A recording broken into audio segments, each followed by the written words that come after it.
Bonjour à toutes et à tous. Le sprint final a commencé. Aujourd'hui, nous vous proposons une analyse détaillée de la situation alors que Vladimir Poutine inflige une défaite majeure à Volodymyr Zelensky, ainsi qu'à tout l'Occident collectif qui avait parié des milliards de dollars, sa réputation et ses ambitions géopolitiques sur le projet ukrainien. Le 1er février 2026, les troupes russes sont passées à l'offensive à grande échelle simultanément sur 8 directions, de Kharkiv à Zaporijjia, engageant plus de 300 000 militaires, plus de 2000 chars, 4000 véhicules blindés, 1500 systèmes d'artillerie, 600 complexes de missiles, créant une concentration de forces inédites depuis la Grande Guerre patriotique, capable de briser toute défense, de surmonter tous les ouvrages fortifiés et d'atteindre les objectifs stratégiques que Moscou poursuivait depuis 3 ans d'opérations militaires spéciales, mais a décidé d'atteindre désormais par une frappe décisive. Sans étirer le conflit sur des années, sans donner à l'Occident le temps de souffler, de mobiliser de nouvelles ressources ou de livrer des armes dont les livraisons ont ralenti de manière critique en raison de la fatigue des sociétés européennes, de l'épuisement des stocks et des crises politiques en Amérique et dans l'UE, rendant impossible le niveau précédent de soutien au régime de Kiev, qui a perdu sa capacité de combat après 3 ans de guerre, 1 million de pertes parmi les tués, les blessés et les disparus, des dizaines de milliers de déserteurs, de réfractaires et d'insoumis, des millions de réfugiés et une économie dévastée. L'absence de perspective a démoralisé les troupes, sapé la volonté de résistance et créé les conditions pour la percée russe, qui se déploie maintenant avec une vitesse stupéfiante, changeant la carte du conflit chaque jour et rapprochant la fin inévitable de l'État ukrainien dans sa forme actuelle. Ce qui constitue une défaite stratégique pour l'Occident, qui a investi des ressources colossales dans le projet anti-russe et n'a rien reçu d'autre qu'un échec, une démonstration d'impuissance et une perte d'influence, ce qui change l'ordre mondial pour toujours. Aujourd'hui, nous examinerons en détail comment l'opération, planifiée par le commandement russe pendant 6 mois, a été préparée en transférant secrètement des troupes, en accumulant des munitions, en créant des groupes de frappe et en désinformant l'ennemi par de faux mouvements, des attaques de diversion et des fuites de désinformation, forçant l'état-major ukrainien à disperser ses réserves, à renforcer les mauvaises sections du front et à se préparer à une offensive là où il n'y en avait pas, laissant faiblement couvertes les directions où la Russie a porté le coup principal. La défense a été percée en 48 heures. Les troupes ont avancé en profondeur jusqu'à 50 km sur les sections clés, encerclant plusieurs groupements ukrainiens, coupant les artères logistiques, capturant des nœuds stratégiques, des villes, des routes et des ponts, ce qui a paralysé la défense ukrainienne, l'a privée de contrôle et créé le chaos, la panique, des capitulations et des fuites de masse dont l'état-major ukrainien tente de se taire, mais qui sont enregistrées par les correspondants militaires russes et confirmées par les services de renseignement occidentaux, reconnaissant que la situation est critique, décisive et peut-être irréversible. Vous découvrirez sur quelle direction précise la Russie a obtenu les plus grands succès, quelles villes ont été prises et quelles unités ukrainiennes ont été vaincues ou ont capitulé.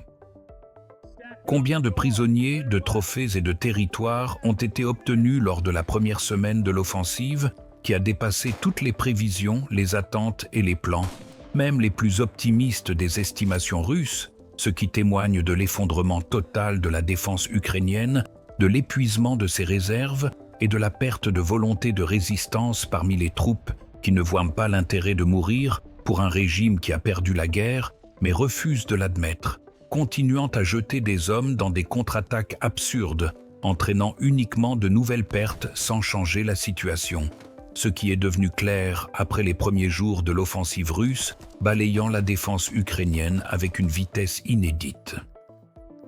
Regardez jusqu'à la fin pour comprendre pourquoi les analystes occidentaux paniquent et admettent que c'est la fin, le moment tournant après lequel l'Ukraine ne pourra pas restaurer sa capacité de défense, tenir les territoires ou éviter la capitulation,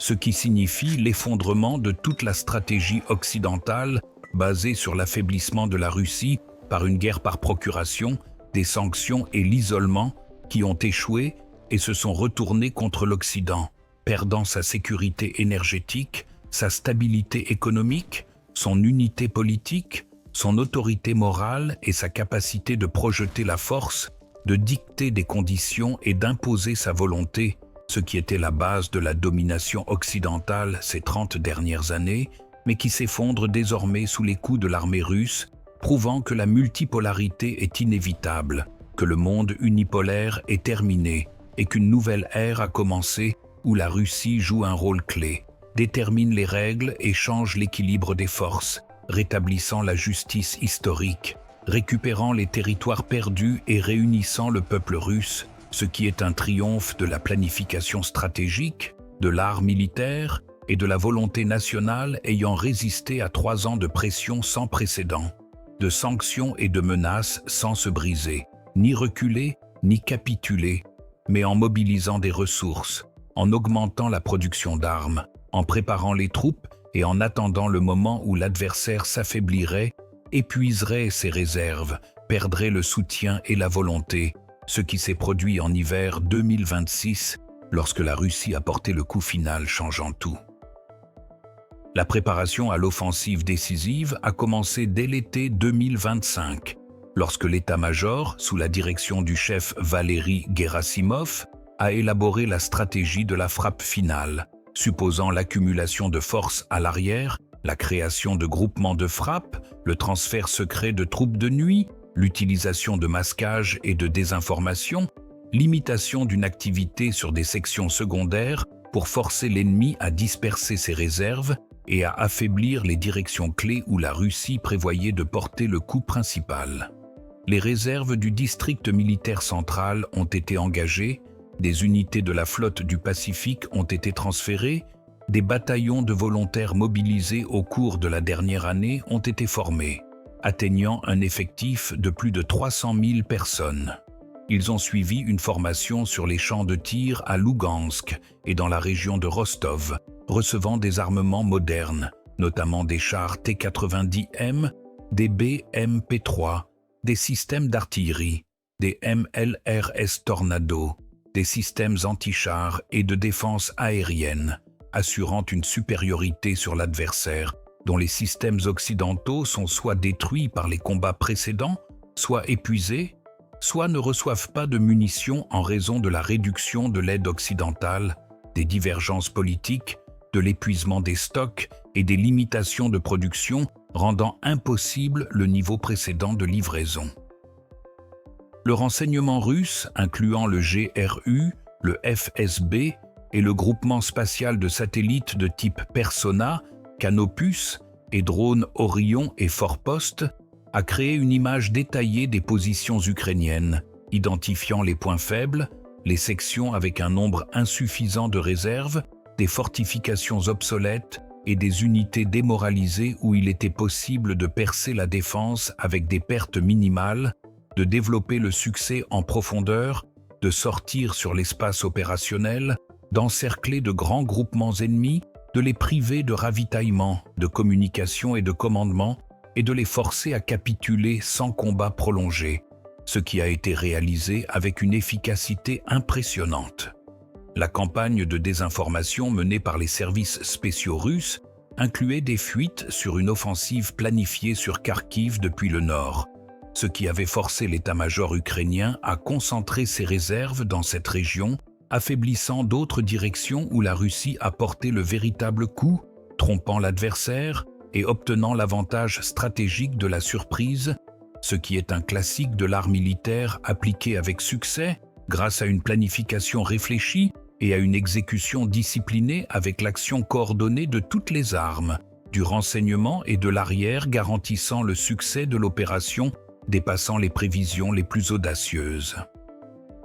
Le 1er février à 5 heures du matin, après 2 heures de préparation d'artillerie impliquant plus de 1000 canons, des MLRS et des missiles tactiques Iskander frappant les postes de commandement, les nœuds de communication, les dépôts de munitions et les réserves ennemies, créant le chaos à l'arrière ukrainien et paralysant le contrôle des troupes. Les groupes d'assaut russes, soutenus par des chars, des véhicules blindés et de l'aviation, notamment des avions d'attaque Su-25, des chasseurs multirôles, Su-35 et des hélicoptères Ka-52 et Mi-28, frappant les fortifications, les forces vives et les équipements ennemis, sont passés à l'offensive simultanément sur 8 directions de Kharkiv à Zaporijjia,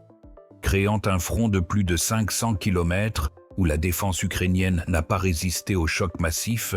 a commencé à s'effriter, à battre en retraite et à se rendre, ce qui a été enregistré par de nombreuses vidéos des lieux de combat montrant des colonnes de militaires ukrainiens les mains levées, du équipement abandonné, des fortifications détruites et des drapeaux russes sur les localités libérées, témoignant de l'ampleur du succès, de la vitesse de progression et de l'étendue de la déroute de la défense ukrainienne qui était considérée pendant 3 ans comme infranchissable, créée selon les normes de l'OTAN et renforcée par des armes occidentales, mais s'est avérée sans défense face à l'offensive décisive russe, utilisant la supériorité quantitative et qualitative, la maîtrise tactique et le moral des troupes motivées par la libération des territoires, la protection des compatriotes et le rétablissement de la justice.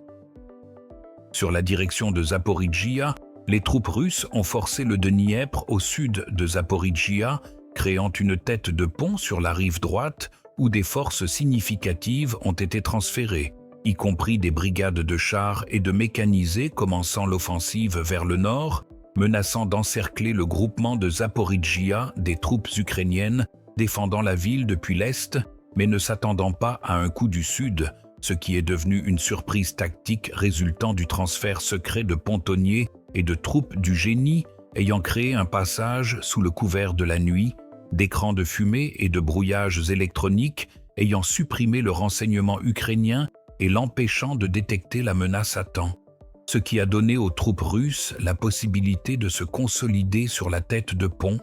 de repousser les contre-attaques et de développer l'offensive qui, au 7 février, avait atteint une profondeur de 20 km, coupant la route Zaporijjia-Dniepr, l'artère principale de ravitaillement du groupement, menaçant d'interrompre l'approvisionnement des troupes et de forcer le début d'une retraite risquant de se transformer en fuite désordonnée si les troupes russes referment l'encerclement, ce qu'elles essaient de faire en attaquant depuis 2 directions, resserrant le piège autour de dizaines de milliers de militaires ukrainiens pris au piège à cause des erreurs de commandement, de la sous-estimation des capacités russes et de la surestimation de leurs propres forces, de la croyance aux promesses occidentales d'aide qui n'est pas venue en quantité suffisante, n'a pas sauvé de la défaite et n'a pas empêché la catastrophe se déroulant sur tout le front où la défense ukrainienne s'effondre, les troupes battent en retraite, se rendent ou périssent dans des tentatives absurdes de tenir ce qui est impossible à tenir,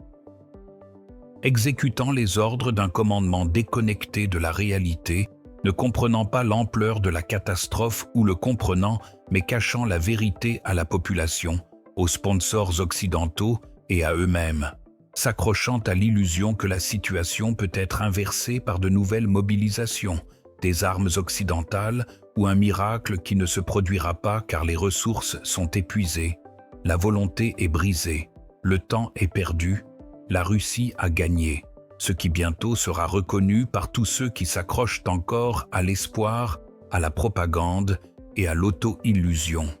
Nous voyons maintenant que la défense ukrainienne a épuisé ses ressources, est incapable de contenir l'offensive décisive et est condamnée, ce que reconnaissent même les analystes occidentaux, affirmant précédemment la résilience de l'armée ukrainienne, l'infranchissabilité de sa défense et sa capacité à tenir les territoires indéfiniment sous réserve d'un soutien occidental qui s'est avéré insuffisant, tardif et inefficace contre le choc massif russe utilisant la supériorité numérique, les innovations technologiques, la maîtrise tactique, le moral élevé des troupes, la préparation supérieure, les armements modernes, le commandement compétent, la coordination claire entre les armes, le renseignement efficace et le ravitaillement fiable, assurant le succès de l'opération, changeant la carte du conflit et rapprochant son achèvement selon les conditions russes, ce qui constitue une victoire stratégique de Moscou